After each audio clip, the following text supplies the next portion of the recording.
What's going on, everybody? I'm Winston A, aka the Swaggy Blurred, and this is my instant reaction to Agatha All Along, episode 4. Now, if this is your first time here, please be sure to hit the subscribe button, hit the notification bell so you know when I'm dropping new content, and definitely throw a like on this video if you enjoy it, man. And get in the comments. I would appreciate that. Let's talk it out. Tell me what you thought about it. Again, this is just an instant reaction. I just finished watching the episode. Real talk, at this point, I love this show. I do. I genuinely enjoy this show. I think it is very well done. I think Jacques Schaeffer is a fantastic writer and showrunner, showing the same chops that he did in WandaVision.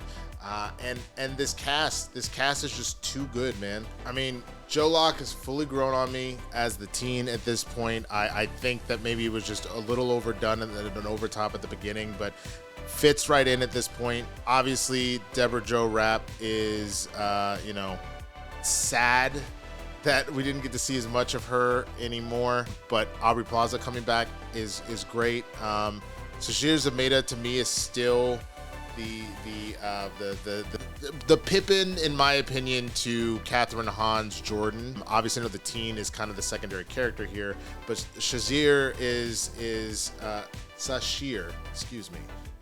just hitting all sorts of alleys and pick and rolls. She is absolutely crushing it and making me laugh constantly. But this entire cast, man, to have Aubrey Plaza back, Ali An, Patti LuPone, they're all really, really, really good. And so I am just genuinely enjoying myself and the ride that we're going on. I thought, I don't know why I didn't think to put it back.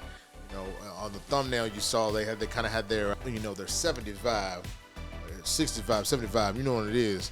So I had to go ahead and pick the afro out just out of solidarity. But even the performances, if you watch my Joker Folie à Deux review, I talk about how music feels like it has to be earned if it's going to be a natural part of the story. So whether that's hey, we got to sing a song because it's to cast a spell, or it's I can't express myself except in song. Those are kind of the two ways that happens, right? So the reason why the original song Agatha All Along works is because we're in a world of these fake TV shows and things like that, and then Agatha finally makes herself known as the one that's doing all this and manipulating Wanda and helping spur all of this nonsense on. It makes sense that there's a whole theme song that plays about her doing crazy shit, right? And then the same thing, to know that they built it in with the story so well that the mother was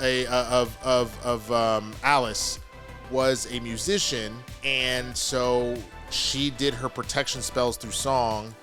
I think that those are all things that like you earn stuff. It was really cool to see all that, man. And then finally, I guess we'll let this instant reaction also kind of serve as my review, just because I got a lot of stuff going on right now.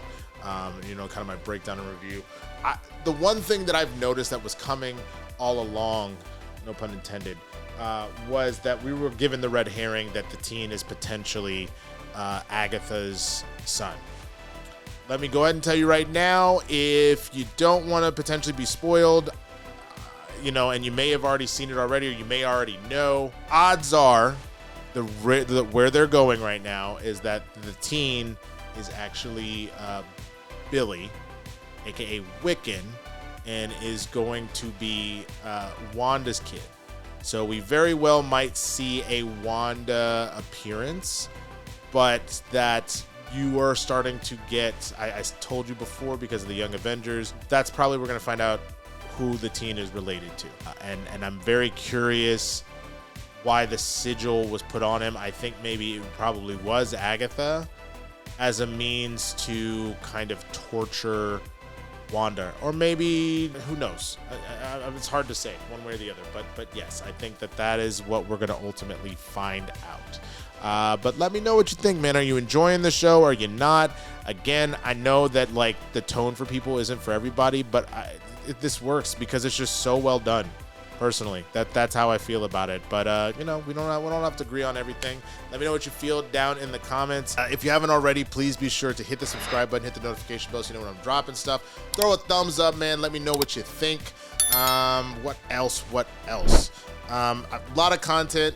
Joker Folie à Deux came out. I did it out of the theater reaction. Their review should be out. I think I'm dropping it on Friday because my franchise thing will be on Saturday. I got to do a blurred breakdown for you this weekend since I missed some stuff. There's a lot of stuff going on. Check out Capes and Cows. I'm sure we talked about it a little bit over there, as well as Joker Folie à Deux. Check out Game Time. Check out Spill the Tequila with Roca on both of those. And then all the content here, man.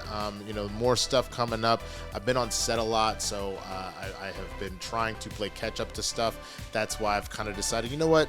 This instant reaction is going to kind of be a review.